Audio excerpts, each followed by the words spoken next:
Hi hello ನಮಸ್ಕಾರ. ಇದೀಗ ತಾನೇ ಬಂದ ರಾಜ್ಯದ ಮುಖ್ಯವಾದ ಮಾಹಿತಿಗಳು. ಗೃಹಲಕ್ಷ್ಮಿ ಯೋಜನೆಯ ಫಲಾನುಭವಿಗಳ ಖಾತೆಗೆ 32ನೇ ಕಂತಿನ ಹಣ ಕೂಡ ಬಿಡುಗಡೆ. ನೀವು ಕೂಡ ಗೃಹಲಕ್ಷ್ಮಿ ಯೋಜನೆಯ ಫಲಾನುಭವಿಗಳಾಗಿದ್ರೆ, ಈ ಒಂದು ಜಿಲ್ಲೆಯವರಾಗಿದ್ರೆ ನಿಮಗೊಂದು ಸಿಹಿ ಸುದ್ದಿ. ಗ್ಯಾರಂಟಿ ಯೋಜನೆಗಳ ಪ್ರಾಧಿಕಾರದ ಅಧ್ಯಕ್ಷರು ಸಾಮಾಜಿಕ ಜಾಲತಾಣದಲ್ಲಿ ಮಾಹಿತಿ ಹಂಚಿಕೊಂಡಿದ್ದಾರೆ. ಯಾವ ಜಿಲ್ಲೆಗೆ ಹಣ ಜಮೆ ಆಗುತ್ತೆ ನೋಡೋಣ. ಮತ್ತೊಂದೆಡೆಯಲ್ಲಿ ಆಗಸ್ಟ್ 13ಕ್ಕೆ ಕರ್ನಾಟಕ ಬಂದ್ ಫಿಕ್ಸ್, ನಮ್ಮ ನೀರು ನಮ್ಮ ಹಕ್ಕು ಹೋರಾಟ ಮಾಡುವುದಾಗಿ ವಾಟಾಳ್ ನಾಗರಾಜ್ ಅವರ ಹೇಳಿಕೆ. ಎಲ್ಲ ಮಾಹಿತಿ ಬಂದಿವೆ ಸ್ನೇಹಿತರೆ. ಮತ್ತೊಂದೆಡೆಯಲ್ಲಿ ಮತದಾರರ ಪಟ್ಟಿ ಪರಿಷ್ಕರಣೆಯ ಮತ್ತೊಂದು ಪಟ್ಟಿ ಬಿಡುಗಡೆ. ಹೊರಗುಳಿದವರ ಲಿಸ್ಟ್ ಬಿಡುಗಡೆ ಮಾಡಲಾಗಿದ್ದು 1,11,00,000 ಜನರ ಹೆಸರನ್ನು ಡಿಲೀಟ್ ಮಾಡಲಾಗಿದೆ. ನಿಮ್ಮ ಹೆಸರು ಇದ್ರೆ ಕೂಡಲೇ ನೀವು ಈ ಕೆಲಸ ಮಾಡಬೇಕು. ಯಾವ ರೀತಿ ಚೆಕ್ ಮಾಡಬೇಕು ಎಂಬ ಮಾಹಿತಿ ಕೂಡ ನೋಡೋಣ ಸ್ನೇಹಿತರೆ. ಮತ್ತೊಂದೆಡೆಯಲ್ಲಿ ಈಗಿನ ರಾಜಕೀಯ ಕಲುಷಿತಗೊಂಡಿದೆ, ಮುಂದಿನ ಚುನಾವಣೆಯಲ್ಲಿ ಸ್ಪರ್ಧೆ ಮಾಡೋದಿಲ್ಲ ಎಂದಿರುವ ಸಿದ್ದರಾಮಯ್ಯರ ಹೇಳಿಕೆಗೆ ಆರೋಶಕ್ ಅವರು ಚಾಟಿ ಬೀಸಿದ್ದು, ಅಧಿಕಾರದಲ್ಲಿದ್ದಾಗ ದ್ರಾಕ್ಷಿ ಸಿಹಿ, ಈಗ ದ್ರಾಕ್ಷಿ ಹುಳಿನ ಎಂದು ಸಾಮಾಜಿಕ ಜಾಲತಾಣದಲ್ಲಿ ದೊಡ್ಡದಾದ ಟ್ವೀಟ್ ಮಾಡಿದ್ದಾರೆ.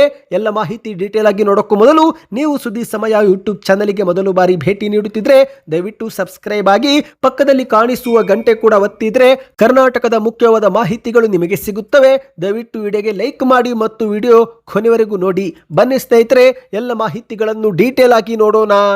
ನೀವು ಕೂಡ ಗೃಹಲಕ್ಷ್ಮಿ ಯೋಜನೆ ಫಲಾನುಭವಿಗಳಾಗಿದ್ದರೆ ಕಳೆದ ತಿಂಗಳು ಜುಲೈನಲ್ಲಿ 2,000 ರೂಪಾಯಿ ಜಮಾ ಆಯ್ತಾ? ಕಮೆಂಟ್ ಮಾಡಿ. ಸರ್ಕಾರದ ವರದಿಯ ಪ್ರಕಾರ ಮೇ ತಿಂಗಳವರೆಗಿನ ಕಂತನ್ನ ಜಮೆ ಮಾಡಲಾಗಿದೆ. ಅಂದ್ರೆ ಒಟ್ಟು 31ನೇ ಕಂತಿನವರೆಗೆ ಹಣವನ್ನು ಹಾಕಲಾಗಿದೆ ಎಂದು ಹೇಳಲಾಗ್ತಾ ಇದೆ. ಆದರೆ ಸ್ನೇಹಿತರೆ, ಈಗ ಈ ಜಿಲ್ಲೆಯ ಫಲಾನುಭವಿಗಳಿಗೆ 32ನೇ ಕಂತು ಕೂಡ ಜಮೆ ಆಗ್ತಾ ಇದೆ. ಹೌದು, ಜೂನ್ ತಿಂಗಳ 32ನೇ ಕಂತನ್ನ ಜಮೆ ಮಾಡಲಾಗುತ್ತಿದೆ ಎಂದು ಗ್ಯಾರಂಟಿ ಯೋಜನೆಗಳ ಅಧ್ಯಕ್ಷರು ಸಾಮಾಜಿಕ ಜಾಲತಾಣದಲ್ಲಿ ಮಾಹಿತಿ ಹಂಚಿಕೊಂಡಿದ್ದಾರೆ. ಹೌದು ಗೆಳೆಯರೆ, ಸರ್ಕಾರದಿಂದ ಕೊಪ್ಪಳ ಜಿಲ್ಲೆಯಲ್ಲಿ ಒಟ್ಟು 3,13,000ಕ್ಕೂ ಅಧಿಕ ಮಹಿಳೆಯರ ಬ್ಯಾಂಕ್ ಖಾತೆಗೆ ಜೂನ್ ತಿಂಗಳ ಕಂತನ್ನ ಜಮೆ ಮಾಡಲಾಗುತ್ತಿದ್ದು, ಶೀಘ್ರವೇ ಈ ಒಂದು ಹಣ ಜಮೆ ಆಗುತ್ತೆ ಎಂದು ಅಲ್ಲಿನ ಗ್ಯಾರಂಟಿ ಯೋಜನೆಗಳ ಅನುಷ್ಠಾನ ಪ್ರಾಧಿಕಾರದ ಅಧ್ಯಕ್ಷರಾದ ರೆಡ್ಡಿ ಶ್ರೀನಿವಾಸನ್ ಅವರು ಮಾಹಿತಿ ಹಂಚಿಕೊಂಡಿದ್ದಾರೆ. ಅಷ್ಟು ಮಾತ್ರವಲ್ಲ, ಸಾಮಾಜಿಕ ಜಾಲತಾಣ ಫೇಸ್ಬುಕ್ನಲ್ಲಿ ವಾರ್ತಾ ಇಲಾಖೆ ಕೊಪ್ಪಳದವರು ಬಿಡುಗಡೆ ಮಾಡಿರುವ ಗೃಹಲಕ್ಷ್ಮಿ ಯೋಜನೆ ಮಾಹಿತಿಯನ್ನು ಕೂಡ ಅವರು ಶೇರ್ ಮಾಡಿಕೊಂಡಿದ್ದಾರೆ. ಈಗ ಆ ಒಂದು ಮಾಹಿತಿ ನೀವು ಸ್ಕ್ರೀನ್ ಮೇಲೆ ನೋಡ್ತಿರಬಹುದು ಸ್ನೇಹಿತರೆ. ಕೊಪ್ಪಳ ಜಿಲ್ಲೆಯ ಹರ ಗೃಹಲಕ್ಷ್ಮಿ ಯೋಜನೆ ಫಲಾನುಭವಿಗಳ ಖಾತೆಗಳಿಗೆ 32ನೇ ಕಂತಿನ ಹಣ ಜಮಾ. ಗ್ಯಾರಂಟಿ ಸರ್ಕಾರದಿಂದ ಕೊಪ್ಪಳ ಜಿಲ್ಲೆಯಲ್ಲಿನ ಒಟ್ಟು 3,13,183 ಗೃಹಲಕ್ಷ್ಮಿ ಯೋಜನೆ ಫಲಾನುಭವಿಗಳಿಗೆ ಜೂನ್ 2026 ಮಾಹೆಯ ಒಟ್ಟು 62,63,66,000 ರೂಪಾಯಿ ಬಿಡುಗಡೆಯಾಗಿದ್ದು, ಹರ ಎಲ್ಲ ಫಲಾನುಭವಿಗಳ ಖಾತೆಗೆ ತಲಾ 2,000 ರೂಪಾಯಿ ಹಣ ಜಮೆ ಆಗುತ್ತಿದೆ. 2-3 ದಿನಗಳಲ್ಲಿ ಜಮಾ ಪ್ರಕ್ರಿಯೆ ಪೂರ್ಣವಾಗಲಿದೆ ಎಂದು ಕೊಪ್ಪಳ ಜಿಲ್ಲಾ ಮಟ್ಟದ ಗ್ಯಾರಂಟಿ ಯೋಜನೆಗಳ ಅನುಷ್ಠಾನ ಪ್ರಾಧಿಕಾರದ ಅಧ್ಯಕ್ಷರಾದ ರೆಡ್ಡಿ ಶ್ರೀನಿವಾಸ್ ಅವರು ತಿಳಿಸಿದ್ದಾರೆ.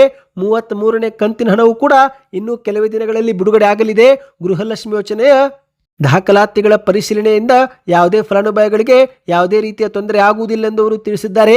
ಕೊಪ್ಪಳ ಜಿಲ್ಲೆಯಲ್ಲಿನ ಗೃಹಲಕ್ಷ್ಮಿ ಯೋಜನೆಯ ಫಲಾನುಭವಿಗಳ ಪೈಕಿ ಮರಣ ಹೊಂದಿದ್ದಾಗಿ ಗುರುತಿಸಿದ 7,086 ಫಲಾನುಭವಿಗಳಿಗೆ ಜಮೆಯಾಗಿದ್ದ ಸಹಾಯಧನ ಮೊತ್ತದಲ್ಲಿ 86,67,608 ರೂಪಾಯಿಗಳನ್ನು ಫಲಾನುಭವಿಗಳ ಬ್ಯಾಂಕ್ ಖಾತೆಯಿಂದ ಮರಳಿ ಪಡೆದು ಖಜಾನೆ 2 ಮೂಲಕ ಸರ್ಕಾರಕ್ಕೆ ಮರುಪಾವತಿಸಲಾಗಿದೆ ಎಂದು ಅವರು ತಿಳಿಸಿದ್ದಾರೆ ಎಂದು ಸಾಮಾಜಿಕ ಜಾಲತಾಣದಲ್ಲಿ ಫೇಸ್ಬುಕ್ನಲ್ಲಿ ಮಾಹಿತಿಯನ್ನು ಅವರು ಹಂಚಿಕೊಂಡಿದ್ದಾರೆ. ನಿಮ್ಮ ಬ್ಯಾಂಕ್ ಖಾತೆಗೂ ಜುಲೈ ತಿಂಗಳಲ್ಲಿ 2,000 ರೂಪಾಯಿ ಜಮವಾಯಿತಾ? ಕಮೆಂಟ್ ಮಾಡಿ ತಿಳಿಸಿ.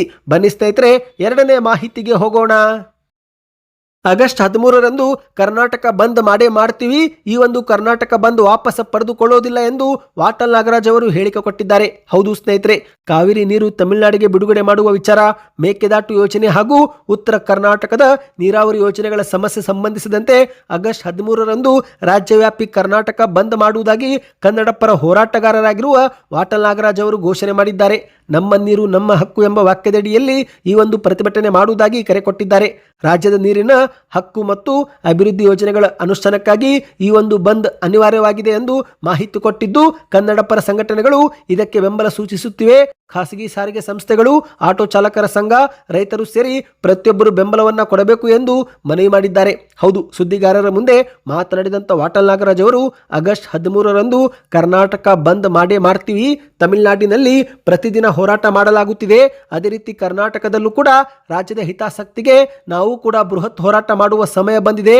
ಈ ಬಾರಿ ಕರ್ನಾಟಕ ಬಂದ್ 100ಕ್ಕೆ 100ರಷ್ಟು ಮಾಡೇ ಮಾಡುತ್ತೇವೆ ಎಂದು ಸ್ಪಷ್ಟಪಡಿಸಿದ್ದಾರೆ. ಇನ್ನು ಇದರ ನಡುವೆ ಮೇಕೆದಾಟು ಯೋಜನೆಗೆ ತಮಿಳುನಾಡು ವಿರೋಧ ಪಡಿಸುತ್ತಿರುವ ಬಗ್ಗೆ ಆಕ್ರೋಶ ವ್ಯಕ್ತಪಡಿಸಿದ ಇವರು, ಮೇಕೆದಾಟು ಯೋಜನೆ ಯಾವುದೇ ಕಾರಣಕ್ಕೂ ನಿಲ್ಲಬಾರದು, ರಾಜ್ಯದ ಜನರಿಗೆ ಕುಡಿಯುವ ನೀರು ಹಾಗೂ ಭವಿಷ್ಯದ ಅಗತ್ಯಗಳನ್ನು ಗಮನದಲ್ಲಿಟ್ಟುಕೊಂಡೇ ಈ ಒಂದು ಯೋಜನೆ ಜಾರಿಗೆ ಆಗಲೇಬೇಕು. ಇನ್ನು ಉತ್ತರ ಕರ್ನಾಟಕದ ನೀರಾವರಿ ಯೋಜನೆಗಳ ಸಮಸ್ಯೆ ಆಗಿದೆ. ಮೇಕೆದಾಟು ಬಳಿಕ ಮಹದಾಯಿ, ಕಳಸಾ ಬಂಡೂರು ಯೋಜನೆಗಳನ್ನು ಕೂಡ ಸರ್ಕಾರ ಪೂರ್ಣಗೊಳಿಸಬೇಕು.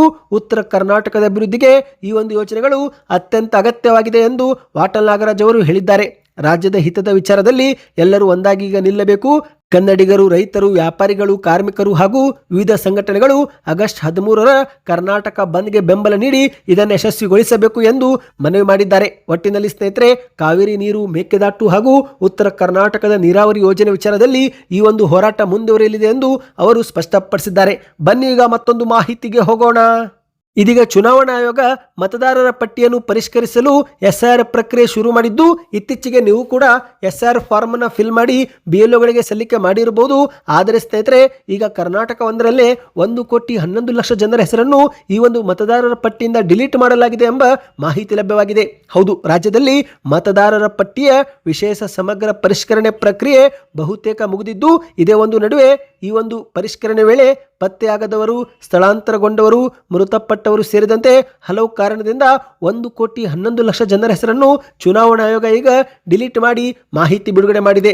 ಹೌದು ಗೆಳೆಯರೆ, ಹೊರಗುಳಿದವರ ಪಟ್ಟಿ ಬಿಡುಗಡೆ ಮಾಡಲಾಗಿದೆ. ನಿಮ್ಮ ಹೆಸರು ಕೂಡ ಆ ಒಂದು ಪಟ್ಟಿಲಿ ಇದ್ರೆ ಕೂಡಲೇ ನೀವು ಬಿಎಲ್ಒಗಳಿಗೆ ಮೀಟ್ ಆಗಬೇಕು. ಹೌದು ಸ್ನೇಹಿತರೆ, ನಿಮ್ಮದು ಏನಾದರೂ ಹೊರಗುಳಿದವರ ಪಟ್ಟಿಯಲ್ಲಿ ಹೆಸರು ಇದ್ರೆ ಆತಂಕ ಪಡುವ ಅಗತ್ಯವಿಲ್ಲ.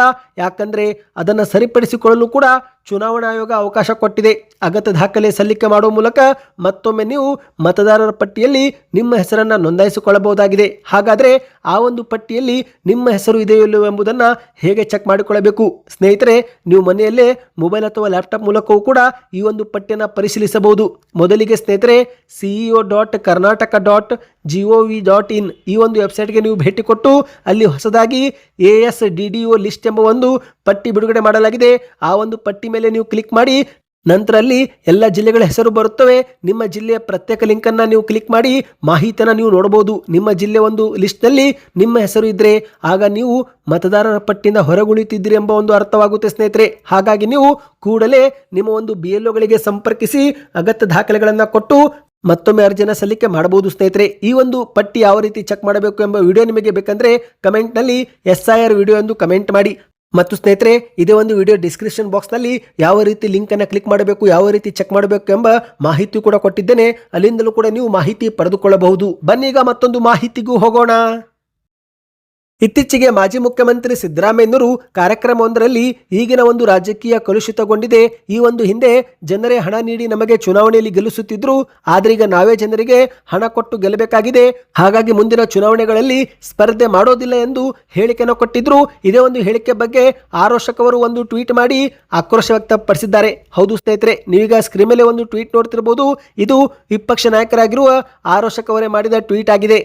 ಅಭಾವ ವೈರಾಗ್ಯ, 4 ದಶಕಗಳ ಅಧಿಕಾರ ಸಂಸಾರ ತೊರೆದ ರಾಜಕೀಯ ಸನ್ಯಾಸಿ, ನಮ್ಮ ನಾಡಿನ ಒಬ್ಬ ಹಿರಿಯ ನಾಯಕರು ಸುಮಾರು 4 ದಶಕಗಳ ಕಾಲ ಜನಸೇವೆ ಹೆಸರಿನಲ್ಲಿ ಅಧಿಕಾರದ ರಸದೌತಣ ಸವಿಯುತ್ತಾ 9 ಬಾರಿ ಶಾಸಕರಾಗಿ, ಮಂತ್ರಿಯಾಗಿ, ಉಪಮುಖ್ಯಮಂತ್ರಿಯಾಗಿ, 2 ಬಾರಿ ಮುಖ್ಯಮಂತ್ರಿಯಾಗಿ ಪ್ರತಿಯೊಂದು ತುತ್ತನ್ನು ಚಪ್ಪರಿಸಿದರು. ತಮ್ಮ ಮನೆಯ ಮುಂದಿನ ಪೀಳಿಗೆಗೂ ಅದೇ ಅಧಿಕಾರದ ರಸದೌತಣ ಸವಿಯುವ ವಾರಸುದಾರಿಕೆ ಕೊಟ್ಟರು. ಆದರೆ ಕಥೆಯಲ್ಲಿ ದೊಡ್ಡ ತಿರುವು ಬಂದಿದ್ದೇ ಅಧಿಕಾರದ ಕುರ್ಚಿ ಕೈತಪ್ಪಿದಾಗ. ಒಮ್ಮೆಲೆ ಆ ನಾಯಕನಿಗೆ ಹಠಾತ್ ಜ್ಞಾನೋದಯವಾಯಿತು. ಅಯ್ಯೋ, ಈ ಚುನಾವಣಾ ರಾಜಕಾರಣ ಎಷ್ಟು ಕಲುಷಿತಗೊಂಡಿದೆ ಗೊತ್ತಾ? ಜನರು ಹಿಂದೆ ನಮಗೆ ಹಣ ಕೊಟ್ಟು ಗೆಲ್ಲಿಸುತ್ತಿದ್ರು, ಈಗ ನಾವೇ ಹಣ ಕೊಟ್ಟು ಗೆಲ್ಲಬೇಕಾಗಿದೆ. ಹಾಗಾಗಿ ನಾನು ಮುಂದಿನ ಎಲೆಕ್ಷನ್ ನಲ್ಲಿ ಸ್ಪರ್ಧಿಸಲ್ಲಪ್ಪೋ ಎಂದು ವೈರಾಗ್ಯ ಪ್ರದರ್ಶನ ಮಾಡಿದ್ರು. ಅಷ್ಟೇ ಅಲ್ಲ, ಪತ್ರಿಕೆಯಲ್ಲಿ ದೊಡ್ಡದೊಂದು ಲೇಖನ ಬರೆದು ಇಡೀ ಪ್ರಜಾಪ್ರಭುತ್ವ ವ್ಯವಸ್ಥೆಯನ್ನೇ ಶುದ್ಧೀಕರಿಸಲು ಎಲ್ಲರೂ ಒಟ್ಟಾಗಿ ಬನ್ನಿ ಎಂದು ಕರೆಕೊಟ್ಟು ಕ್ರಾಂತಿಕಾರಿಯಾದರು. ನಮ್ಮ ಹಿರಿಯರು ಮನುಷ್ಯನ ಜೀವನದಲ್ಲಿ 3 ರೀತಿಯ ವೈರಾಗ್ಯದ ಬಗ್ಗೆ ಉಲ್ಲೇಖ ಮಾಡಿದ್ದಾರೆ. ಸ್ಮಶಾನ ವೈರಾಗ್ಯ, ಪ್ರಸವ ವೈರಾಗ್ಯ ಹಾಗೂ ಅಭಾವ ವೈರಾಗ್ಯ. ಆ ಹಿರಿಯ ನಾಯಕನಿಗೆ ಈಗ ಬಂದಿರುವುದು ಅಭಾವ ವೈರಾಗ್ಯ. ಅಭಾವ ವೈರಾಗ್ಯ ಅಂದರೆ ಒಂದು ಭೋಗದ ವಸ್ತು ಸಿಕ್ಕಾಗ ಅನುಭವಿಸಿ ನಂತರ ಅದು ಸಿಗದಂತಾದಾಗ ಅಯ್ಯೋ ಅದೆಲ್ಲ ಮಾಯೆ, ಪಾಪ, ನಶ್ವರ ಎಂದು ತತ್ವಜ್ಞಾನ ಹೇಳುವುದು. ಕುರ್ಚಿ ಇದ್ದಾಗ ರಾಜಕೀಯವೆಂದರೆ ತಂತ್ರಗಾರಿಕೆ, ಭಾಗ್ಯ, ಗ್ಯಾರಂಟಿ, ವೋಟ್ ಬ್ಯಾಂಕ್, ಅಧಿಕಾರದ ಪವರ್, ಕುರ್ಚಿ ಎಂದು ಹೇಳುವುದು. ಕುರ್ಚಿ ಹೋದಾಗ ರಾಜಕೀಯವೆಂದರೆ ಕಲುಷಿತ, ಹಣದ ಹೊಳೆ, ಪ್ರಜಾಪ್ರಭುತ್ವದ ಅಧಃಪತನ ಎನ್ನುವುದು. 2 ಬಾರಿ ಮುಖ್ಯಮಂತ್ರಿಯಾಗಿ ಅಧಿಕಾರದ ಚುಕ್ಕಾಣಿ ಹಿಡಿದಿದ್ದಾಗ ಪಕ್ಷದ ಅಭ್ಯರ್ಥಿಗಳಿಗೆ ಟಿಕೆಟ್ ಕೊಡುವಾಗ, ಮಂತ್ರಿಗಿರಿ ಹಂಚುವಾಗ ನೆನಪಾಗದ ಚುನಾವಣಾ ಸುಧಾರಣೆ ಅಧಿಕಾರ ಕಳೆದುಕೊಂಡ ಮೇಲೇನೆ ನೆನಪಾಗಬೇಕೇ? ಕೈಯಲ್ಲಿ ಅಧಿಕಾರವಿದ್ದಾಗ ಸಿಸ್ಟಮ್ ಬಗ್ಗೆ ತುಟಿಪಿಟಿಕ್ಕನ್ನದೇ ಅಧಿಕಾರ ಕಳೆದುಕೊಂಡ ಮೇಲೆ ವ್ಯವಸ್ಥೆನೆ ಕೆಟ್ಟಿದೆ ಎಂದು ಪ್ರವಚನ ಮಾಡುವುದು ಆತ್ಮಾವಲೋಕನವಲ್ಲ, ಅದು ಅಧಿಕಾರ ಕಳೆದುಕೊಂಡವರ ಆತ್ಮ ಸಾಂತ್ವನ. ಈ ಒಂದು ಅಭಾವ ವೈರಾಗ್ಯಕ್ಕೆ, ಅನಿವಾರ್ಯ ಸನ್ಯಾಸತ್ವಕ್ಕೆ ಜನಸಾಮಾನ್ಯರ ಸಣ್ಣ ಪ್ರಶ್ನೆಗಳು. 4 ದಶಕಗಳ ಕಾಲ ಸಿಸ್ಟಮ್ ಒಳಗಿದ್ದು ಸಿಸ್ಟಮ್ ಸುಧಾರಿಸಲು ನೀವೇನು ಮಾಡಿದ್ದೀರಿ? 40 ವರ್ಷ ಅಧಿಕಾರದಲ್ಲಿದ್ದು ವ್ಯವಸ್ಥೆಯನ್ನು ಸುಧಾರಿಸಲು ಕೈಯಲ್ಲಿದ್ದಂಥ ಅಧಿಕಾರ ಬಳಸದೆ ಈಗ ದೊಡ್ಡ ವಿಚಾರವಾದಿಯಂತೆ ಉಪದೇಶ ಕೊಡುವುದು ಎಷ್ಟರ ಮಟ್ಟಿಗೆ ವಿಶ್ವಾಸಾರ್ಹ? ದ್ರಾಕ್ಷಿ ಹಣ್ಣು ಕೈಗೆ ಸಿಕ್ಕುವವರೆಗೂ ಸಿಹಿ ಸಿಗದಂತಾದಾಗ ಅಯ್ಯೋ ಆ ದ್ರಾಕ್ಷಿ ಹುಳಿ ಎನ್ನುವ ಕತೆ ನಮಗೆಲ್ಲ ಗೊತ್ತಿದೆ. ರಾಜಕೀಯದಲ್ಲೂ ಅಷ್ಟೇ, ಅಧಿಕಾರ ಸಿಗುವವರೆಗೂ ರಾಜಕಾರಣ ಸೇವೆ, ಅಧಿಕಾರ ಸಿಗದಂತಾದ ಮೇಲೆ ಅದೇ ರಾಜಕಾರಣ ಕಲುಷಿತ ಎಂದು ಆರೋಶಕ್ ಅವರು ಟ್ವೀಟ್ ಮಾಡಿ ತಿರುಗೇಟು ಕೊಟ್ಟಿದ್ದಾರೆ. ಸದ್ಯಕ್ಕಷ್ಟೇ ಸ್ನೇಹಿತರೆ, ಈ ಮಾಹಿತಿಗಳು ನೀವೇನಾದರೂ ಕೊನೆವರೆಗೂ ನೋಡಿದ್ರೆ ನಿಮ್ಮ ಅನಿಸಿಕೆಗಳನ್ನು ಕಮೆಂಟ್ ಮಾಡಿ, ಚಾನಲ್ಗೆ ಸಬ್ಸ್ಕ್ರೈಬ್ ಮಾಡ್ತಾ ವಿಡಿಯೋನ ದಯವಿಟ್ಟು ಪ್ರತಿಯೊಬ್ಬರು ಲೈಕ್ ಮಾಡಿ.